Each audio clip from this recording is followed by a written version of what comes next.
La troisième édition du Forum des Afriques, organisée par l'Eco Austral en partenariat avec le groupe Axis, s'est tenue le 7 août à l'Aventure du Sucre.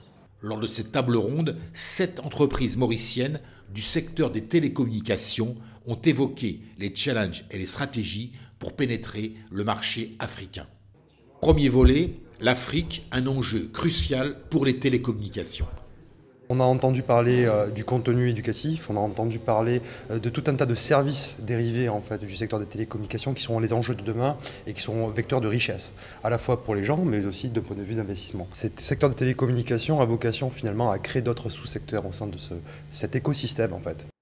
Maintenant, comment nourrir les bons contacts en Afrique? Mon premier conseil, c'est de demander aux opérateurs mauriciens de nouer des contacts solides avec les associations des régulateurs dans les différents pays africains, parce que ce sont eux qui sont en charge du déploiement des projets étatiques. Et croyant et faisant confiance à la compétence des opérateurs mauriciens, et ces régulateurs sont en attente de contenus qui peuvent booster l'économie en Afrique. Conclusion, il faut que les entreprises mauriciennes fédèrent leurs compétences. Combien d'entreprises sont réellement présentes dans le numérique en Afrique? Peut-être une dizaine. Pour la majorité des entreprises qui sont des PME, c'est très difficile.